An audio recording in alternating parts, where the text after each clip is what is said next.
Do you ever arrive at the grocery store with the intention of buying a handful of items, and you have a rough idea on how much you will spend? But when you get into the store, you see that they have a new flavor of ice cream, and the brown bread from the cheesecake factory, and lots of other items that were not part of your planned purchases. And on impulse, you start throwing them into your cart, and by the time you check out, your grocery bill was well over your intended spending amount.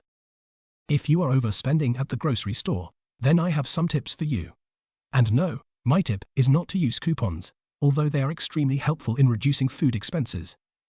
We will first go over the grocery list rule. Most people use their grocery list to remind them of what they need to buy. But we will use it in a different way. We will use it to set a limit on what we are allowed to buy at the grocery store. If it is on the list, then you may purchase it at the store. The items on your list are likely a necessity or staple of your diet. Or if it is something outside of your normal consumption patterns, at least you have thought about it ahead of time and have put some rational thought into the purchase. The reason the grocery list rule works is because it helps in preventing impulse purchases. Supermarkets are considered masters of inducing impulse buying. There have been numerous studies on the percentage of grocery sales that are the result of impulse. Each study concluded that a large proportion of sales was impulse-related, ranging from 20% to 50% of all grocery purchases. In a study on spontaneous purchases, 71% of the participants indicated that food items were their largest impulse purchases. By sticking to your list, you will reduce food expenses by eliminating the impulse purchases. You may always put unplanned items on the list for your next run to the market. The spacing of time between when you saw the item on your initial trip and when you visit the store again will allow for some rational thought to transpire so that you can determine if the purchase of the item is appropriate. Now let's go over another expense savings tip. When buying any item at the store, make sure you take a minute to look up at the top row of the shelf and down at the bottom row. Don't simply look straight at eye level and grab the brand in the middle shelf. Let's discuss why this saves you money. Consumers often grab the grocery item on the middle shelf, even though it is more expensive than the alternative brands on the top and bottom shelf.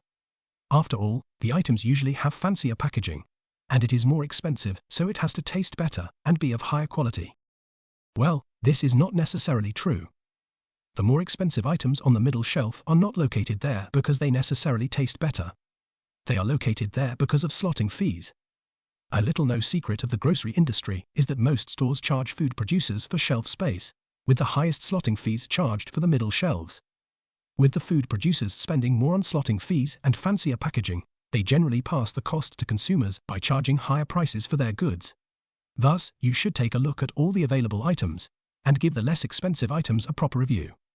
Seriously, beans are beans. The last tip centers on the time and day you go shopping. Late-night shopping at the supermarket tends to be less expensive. Stores routinely begin marking down the prices of perishable items later at night.